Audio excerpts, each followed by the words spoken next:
How you guys doing? Thanks for making it out today. Come on, let's join us here, guys. So this is the brand panel, the big brand panel. This is where the money is. And so really excited to have joining me Katie, who's joining us from Initiative. It's a massive, innovative digital agency, media agency. We have Phil from American Airlines and Andy Donner from Unilever. And I'm Mark Silva. I'm founder and CEO of Kite. We're the first innovation platform that's an end-to-end solution for brands connecting with startups. So, speaking of which, let's talk about what brands are doing in wearables. Why don't you give a little bit of introduction about what you do and also how you guys are looking at the wearable space. So for those of you who aren't familiar, Initiative is a global media agency, so we essentially are the bank account for brands and drop money where we think there's innovation or there's empty boxes for advertising. So right now the money is actually going to third-party data collectors. So my interest in the innovation arm is trying to get people directly connected to the wearable space. It's efficiency on the back end in terms of revenue for how much is going out to third-party data, but the bigger thing is scale for these agencies and brands, and innovations are the only place you're going to be able to serve this kind of stuff at scale when you're trying to get contextual or respondent level data over social geo and map that to your advertising plans. And what do you do for Initiative?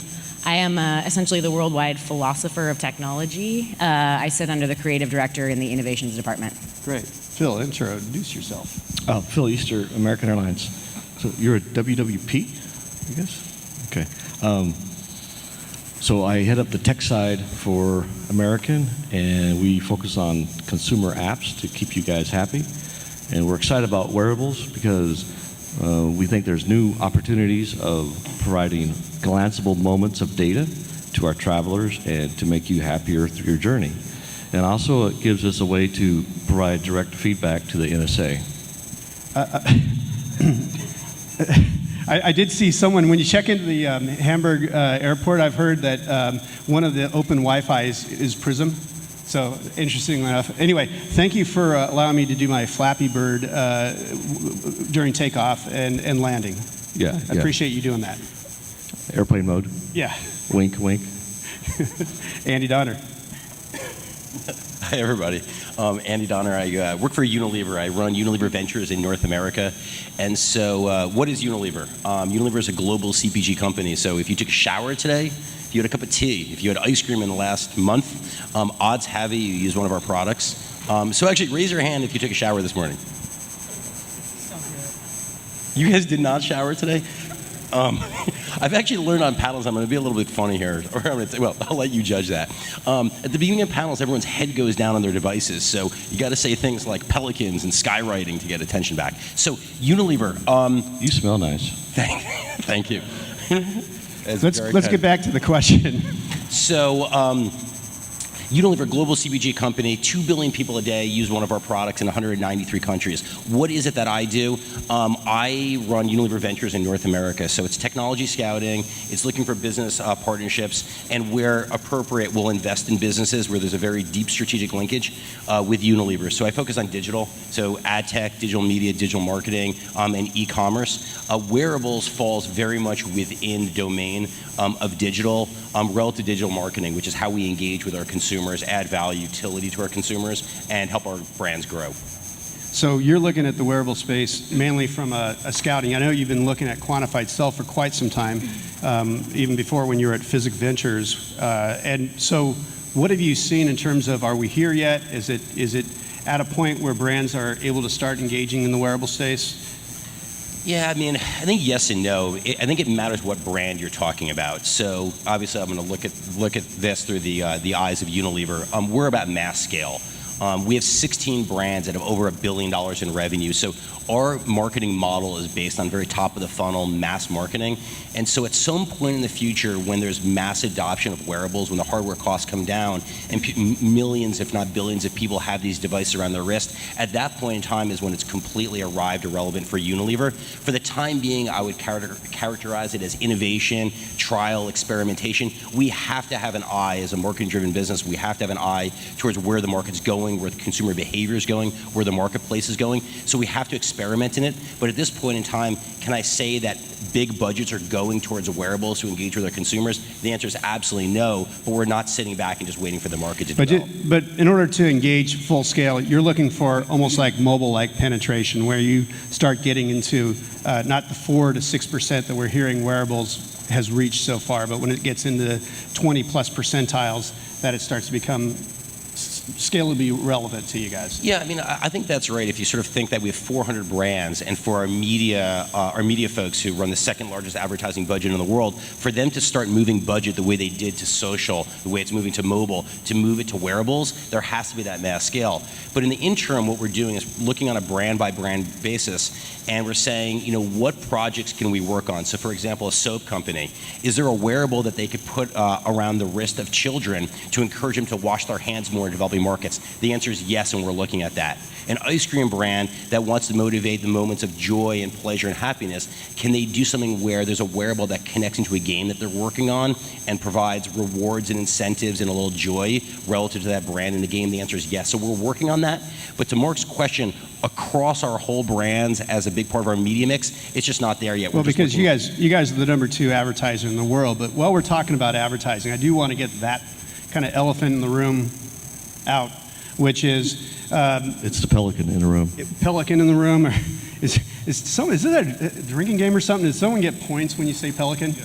All right, fair enough. Yeah, Pelican. All right. So the question I had though was advertising in a wearable space. This feels like the most intimate one-to-one communication possibility. Should we do it? Shouldn't we do it? Let's talk about it. Yeah, so my job is essentially to humanize those choices. So we can, but should we? Or we're doing it, wait, but why? So Apple's conference that's concurrent to this is actually a really good example of this. So take the new home technology that can essentially centralize all of your IoT devices at some point into your mobile. Right now, all the advertising budgets are in digital, which is mobile essentially. So imagine an IoT home that's enabled with, we call them beacons now, but they'll get smaller and called different things or whatever. But the point is, if everything in your home is enabled by a beacon that's then being interiorly located by your mobile, and the digital dollars for advertising are served to your phone rather than all of these random devices like thinking your fridge is going to flow advertising. What's interesting for advertisers is that gets out of a lot of ethical dilemmas, which obviously I try to bring up.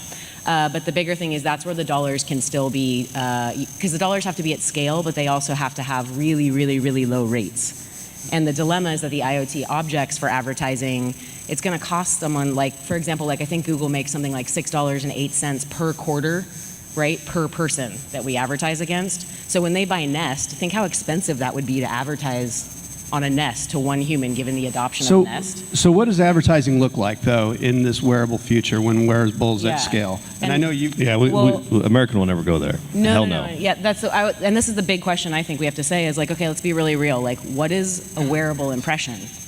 Is it a look? I don't think it is. But that metric hasn't been defined yet. Yeah, for Americans, it's all about providing customers timely data when they need it. So if I'm in the shower using a Unilever product, right? What would I be using? Dove. So, and my wearable says, hey, the flight was slightly delayed. Not really delayed, but slightly delayed. Hey, I got extra time. So if I can give you data throughout your journey, when the devices, it's hard when you're in the car with the family and you're driving to the airport, you're not going to pull out your phone and look at your phone, but if your watch told you, yeah, you got a little extra time based on your location. Stuff like that, that's interesting to us. Advertising, so you're talking about utility versus marketing, but how do you get them to download your app? Advertise. Well, I've got 12 million already, so that's a good start. Yeah, but really, we focus at the top customer. 3% of our customers generate 30% of our revenue.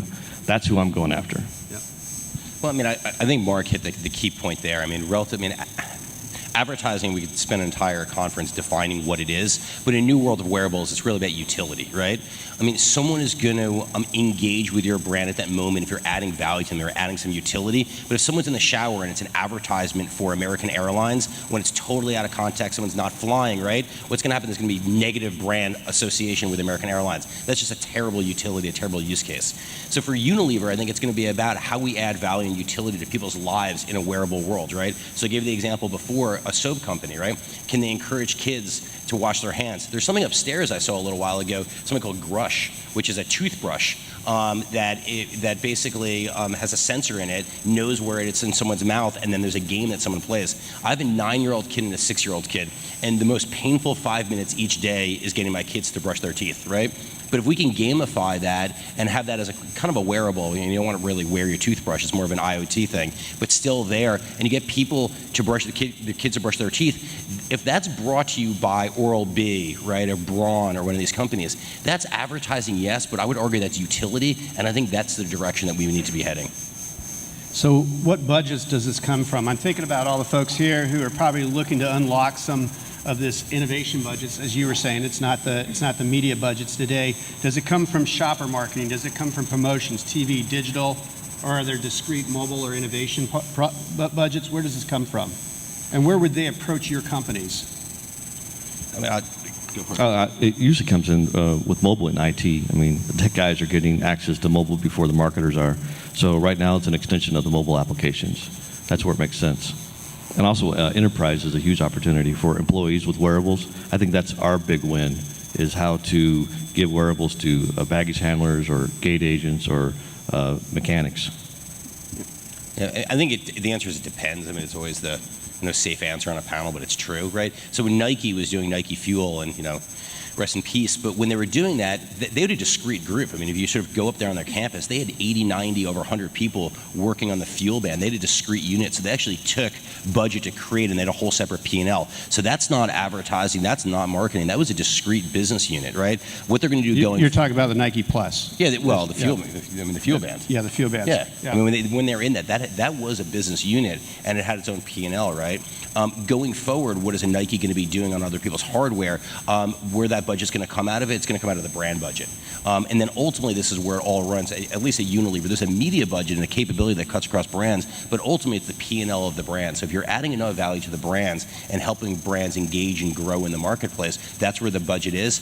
In the interim, where it's experimental, it's going to be experimental budget. So our media group. But if I'm a Pebble over here, or if I'm one of these developers in the front row here, and are they going to have to talk to all of your brands as a way of engaging with you guys, or to your media company, your agency? I'll take it on my side. I would honestly encourage you guys to go twofold. The biggest gap in the marketplace has nothing to do with technology or innovation or connectivity or what you guys are building. It has to do with technology has radically outpaced business leadership to a level that is so intense. You can have like young kids like me running around shouting words like Pebble, and you have dudes that are like, so are we golfing or what?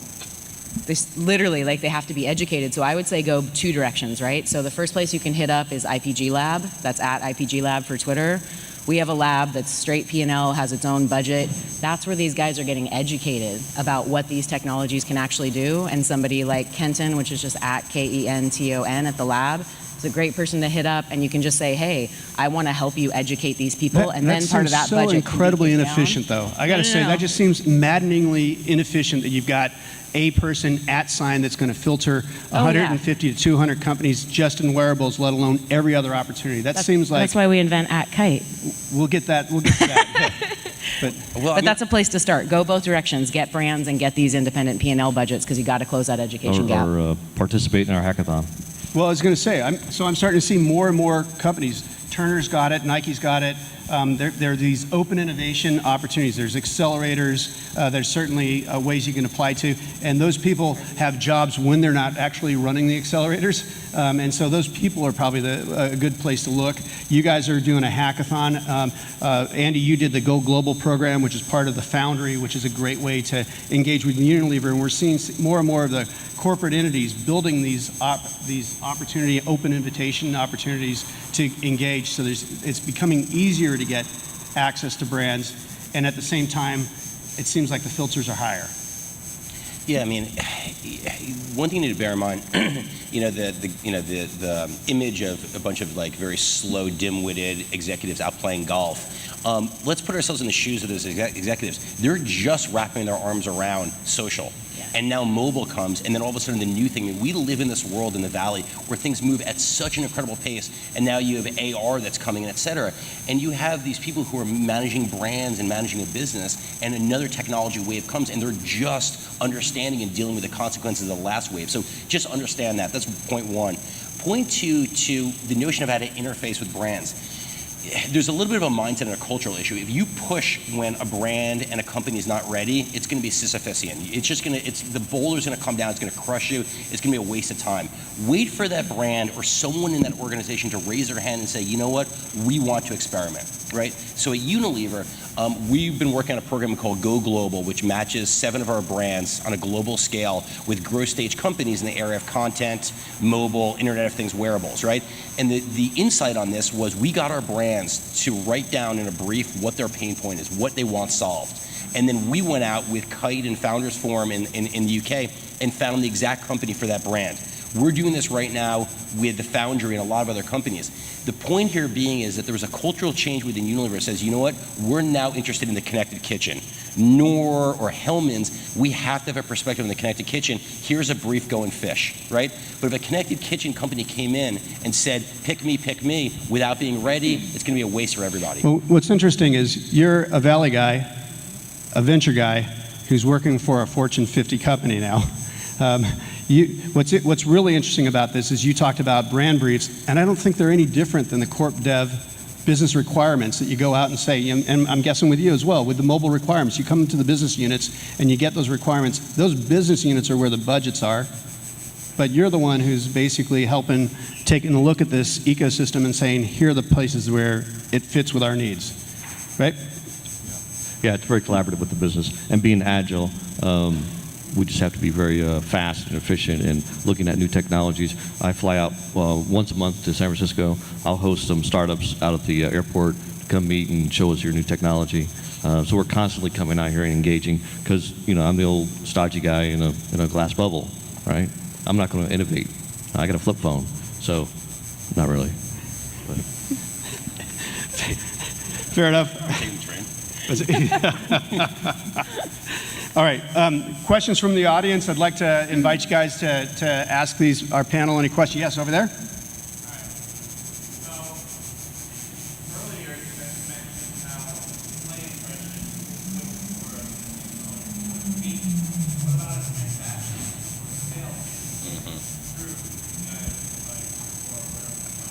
All right, so the question is we were talking about impressions as though we were talking about media impressions. What about actual CPA or CP, cost per transaction, activity as a potential unit or level of reward? I mean, I'm going to punt on that to American Airlines because, you know, a business class seat, which can cost, you know, $8,000, that's, you know, 5,000 bottles of shampoo. So we're top of the funnel in awareness. We're not in direct response, but I think your question is spot on. Yeah, so we've already, the customer's already purchased it, so I think we're looking at it for access and identity, and so getting you faster through TSA. So maybe that's cost per frisk. I don't know. All right, that's the first. Could we quantify that? But he points to a good question. Again, what is an impression with a wearable? It has to have a different metric in order to push these. So again, an impression with digital and all these other technologies so far has been a view or a share or a like. What is an impression? You know what I think I will say. What you're pointing to. It's a good question. I also think what you're going to hear is a pretty pitchy. So in Minority Report, everybody talks about that moment when they're doing iris recognition to Tom Cruise's character and say, "Would you like a Guinness?" or "Welcome back to Banana Republic" or whatever. And Jaron Lanier, who advised Spielberg on that, said people didn't seem to get that. I thought that was a bad idea.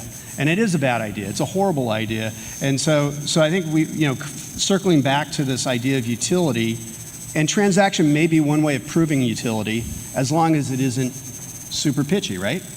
Well, I mean, the one thing I would say on the transaction is think about the amount of information that is gathered about that person, who they are, where they are, arguably what their emotional state is, right? Their history, what activity they had just finished, right? So if you can capture all of that, right? And what would you want to serve up, right? You want to serve up the highest value opportunity, right? Buy a Tesla, test drive this car, buy this TV set, as opposed to an advertisement for a Guinness, right? Because it's gonna be worth it to pitch Tom Cruise to buy a Guinness. I mean, maybe if he's walking right into a bar, right? So I think that you're spot on. I think it's going to start out first with higher value, higher interest categories on a e-commerce or purchase basis or direct response. Any other questions? Time for one more? Okay, well, please join me in thanking my panel for sharing with us about brands and wearables. Thanks, guys. Pelican. Pelican?